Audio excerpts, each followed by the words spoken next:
DElEd में प्रवेश की पात्रता की शर्तें थी ना जी। पहले तो सबसे पहले 50% अंक, कम से कम 50% अंकों के साथ 12 पास। तो कोई मैट्रिक पास आज भरेगा, ये पात्रता की शर्तें थी।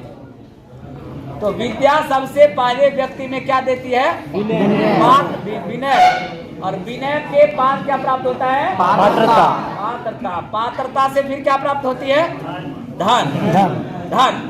जो जिस प्रकार का पात्र है, पात्र मैंने बर्तन। तो एक गिलास में कितना पानी लोगे? एक गिलास। एक बोतल में 1 लीटर आधा लीटर जितनी पात्रता हो, एक बाल्टी आएगा? नहीं ना, क्यों नहीं आएगा? ये पात्रता ही उतनी बड़ी नहीं है। कुपात्र नहीं है, लघु पात्र। इसका आकार छोटा। ठीक, तो विनयाद जाति पात्रतम पात्रत्व धनम आपनोति। पात्रता से धन की प्राप्ति होती है। धनात् धर्म तथा सुखम। जहाँ धन होगा वहीं धर्म होगा। तो विनयाद जाति पात्रतम पात्रत्व धनम आपनोति। 1.25 लाख लगता है हज करने में, पैसा होगा वही ना हज करेगा। जी सर। बोलो, तब हज करके आएगा तो हाजी साहब का आएगा, ज़कात फितरा देगा, कमाएगा तब। इस सब के लिए पैसा चाहिए। मेरे यहाँ सब अभी अयोध्या जा रहा है, राम आएंगे तो अंगना सजाए, पैसा होगा तब सजाए, नहीं तो गोबरेज में लिख पाए। धनात् धर्म तथा सुखम। जब धन होगा धर्म होगा तो सुख की प्राप्ति होगी। सबके जन्म में क्या है? विद्या अमृत स्मृति। विद्या अमृत के समान। विद्या किसके समान है? अमृत के समान है, जिसको पी लेने के बाद कोई मरेगा। अमृत से क्या होता है? अमर हो जाता है, मृत्यु की प्राप्ति नहीं होती है। तो विद्या वो है जिसके प्राप्त कर लेने से व्यक्ति अमर हो जाता है। सा विद्या या विमुक्त है। शंकराचार्य ने कहा सा विद्या या विमुक्त है। विद्या वह है जिससे विमुक्ति मिलती है। लोग संसार सागर में फंसा, लोग हर एक तरह से उलझन में फंसा।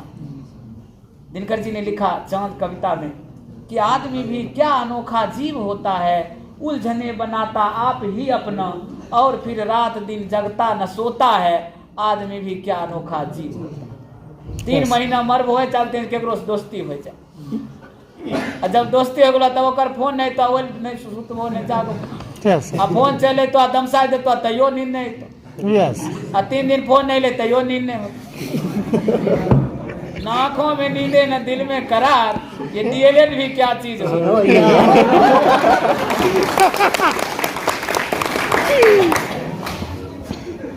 ठीक, तो इन सारी चीजों से विद्या मुक्ति दिलाती है कि रे गधा नहीं कुछ होगा, ब्याह तो जरूर।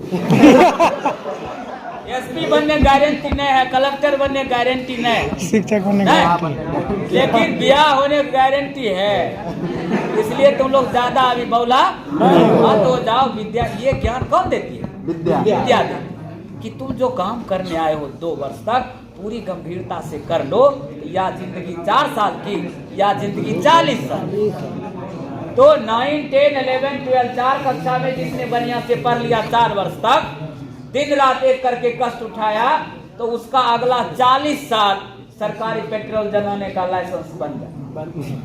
और जो 4 साल भटकने का उम्र भी है तो चाट में, चाउमीन वाली में, फिर क्या में मोमोस। हाँ, तो 4 साल में जो लगा दिया, अगला 40 साल तक उसका जीवन बर्बाद हो जाएगा। और कोई का वही लड़का पान बेचता है, कहेगा बीए पास आदमी पान बेच रहा है, बेचते नहीं। ये तो बचपने से लालिक पसंद करे, मंगनी बेचे। विद्या अमृत स्मृते सा विद्या या विमुक्त है। विद्या गरीबी से दूर करती, बाहर निकालती। विद्या अज्ञानता रूपी अंधकार से बाहर करती है। विद्या बीमारी से बचाती है। विद्या समस्याओं से उबारती है। विद्या अपमान से बचाती है। मेरे जैसे लोग पर, जिस पर कुत्ता भी भूखता है, गाय भी रस्सी तोड़ कर दौड़ती है, ठेला वाला भी कहता है किसा रो की हालचाल, उधर से ही रिक्शा वाला आता है कहता है यार तुरंत सर्कस में रख ले तो। ऐसे आदमी को भी समझ रहे, ऐसे आदमी को भी 1 मिनट में ये जब स्टेशन पर भेंट होता है तो फिर वो कहता है हमरा क्या कर दो।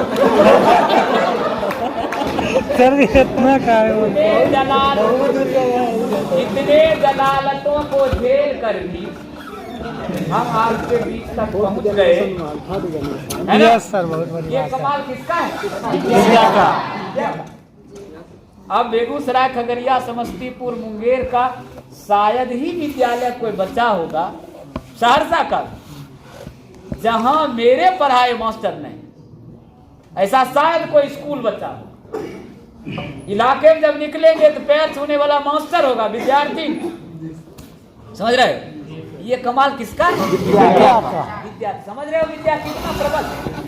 अभी जो तुमको गिना दिया भारत के राष्ट्रपति भवन तक, ये सब किसका कमाल है?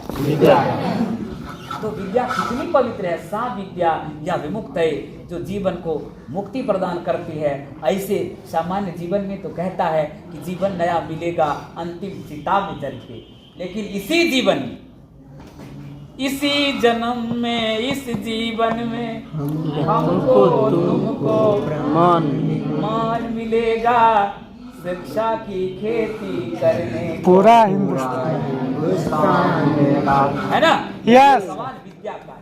सा विद्या या विमुक्त है, विद्या ददाति विनयम। तो विद्या इतनी पवित्र है, विद्या इतनी उच्च है, विद्या इतना श्रेष्ठ है, इसलिए इस विद्या को हम पकड़ेंगे, इस विद्या का सम्मान करेंगे। किसी के दिन मेरे घर चलना तो देखना तो मेरे साथ कितनी किताबें सोती। अब देखो मेरे यहाँ कोई सप्ताह नहीं बच रहा है जहाँ मेरे यहाँ सप्ताह किताब नहीं आ रहा है, अमेजन से फ्लिपकार्ट। कल धर्मशास्त्र का इतिहास आया है 5 खंड, अगर यहीं रखे धर्मशास्त्र का इतिहास। यहाँ वाल्मीकि रामायण पिछले सप्ताह आया, उससे पिछले सप्ताह महाभारत आया 2 खंड। एक ये सब मेरा पर्सनल किताब आते रहे। 18 पुराण, 4 वेद का खंड, ठीक पूरा पढ़ लिए सब। चलो मेरे घर हम एक दिन नहीं आना सर, नहीं पढ़े तो फिर आवाज कौन सा शब्द का हमें दौड़े छे वो कोई मैडम साथ तो सेल्फी ले दौड़ो को देखलो बौला होय त टाइम नहीं सर, नहीं सर, आप मैडम जी को भी इम्प्रेस कर दिए बोल के।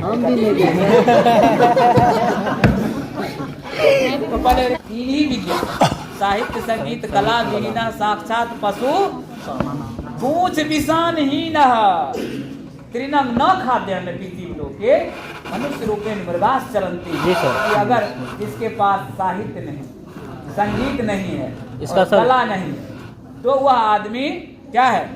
मनुष्य रूप में पशु के समान है, लेकिन वह पशु के समान है। उसको पूंछ नहीं है, सींग नहीं है, लेकिन जानवर है।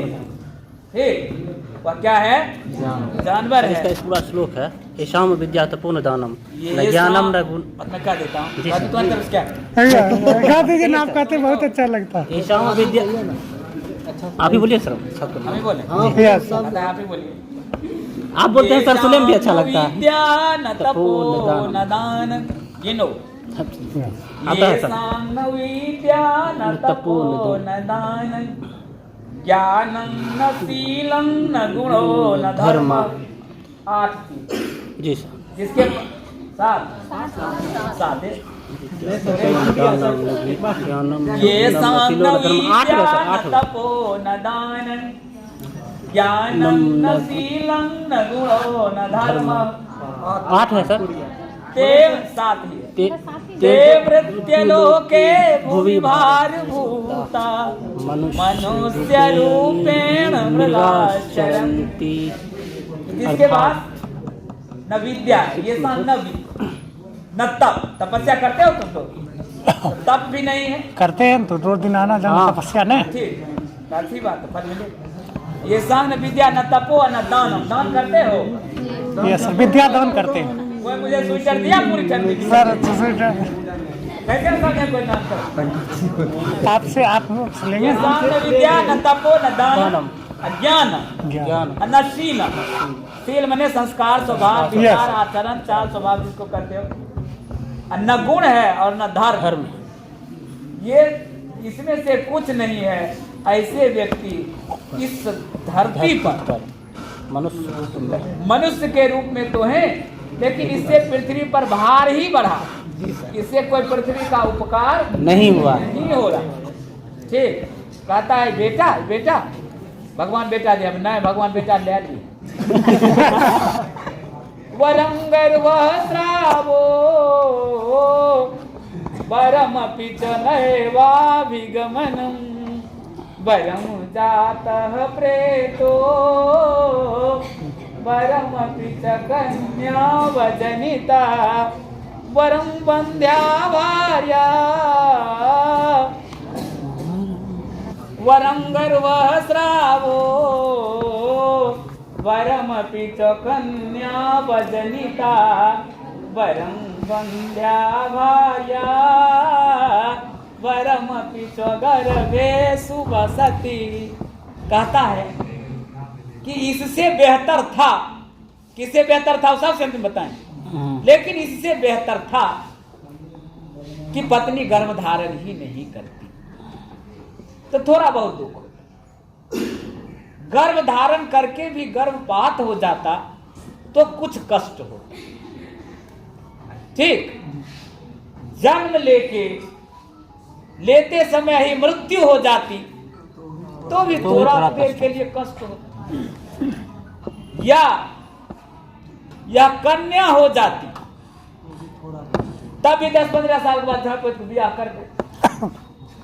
लेकिन जो मूर्ख बेटा हो गया, काने चक्षुषा किंवा चक्षु पीड़े केवलम, कि मनुष्य के शरीर में जो कानी आंख हो जाती है तो वह दिखता तो नहीं उससे, और दिखने की कोई संभावना भी नहीं है, लेकिन पल पल पर वह पीड़ा प्रदान करती है, पूर्वा पश्चिम में दर्द होता है।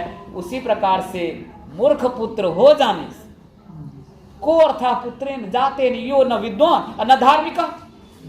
ऐसे पुत्र के जन्म से का क्या मतलब? जो न विद्वान हो सका न धार्मिक हो सका। कम से कम विद्वान हो नहीं तो धार्मिक हो। जो दोनों गुण नहीं रखता है, को अर्था पुत्रेन जाते यो न विद्वान धार्मिक। कानी चक्षुषा किंवा चक्षु पीड़े केवलम, वह कानी आंख के समान है जो दिखेगा कभी नहीं, लेकिन दर्द पग पर पल पल पर देगा। इसीलिए भगवान बेटा नहीं हो वो बढ़िया, पत्नी का गर्भ धारण नहीं हो वो बढ़िया, गर्भ धारण करके भी गर्भपात हो जाए वो बढ़िया, होके बेटी हो जाए वो बढ़िया, लेकिन मूर्ख पुत्र नहीं होना चाहिए। इसलिए हे मूर्खों, आप सभी लोग विद्वान भी बनिए और धर्मात्मा भी। ठीक, आप सब गुणवान हैं, सब अच्छा आदमी है। मुझे लगता है कि अभी हम तनी एक सप्ताह और लेंगे, सब बढ़िया बढ़िया बात सब कहेंगे, तब विषय पर आएंगे। जी हाँ सर, विषय पढ़ाना हमारा छुटकी कमाल। वो तो 2 दिन पढ़ लेंगे। 2 दिन 1 दिन पढ़ लेंगे विषय सब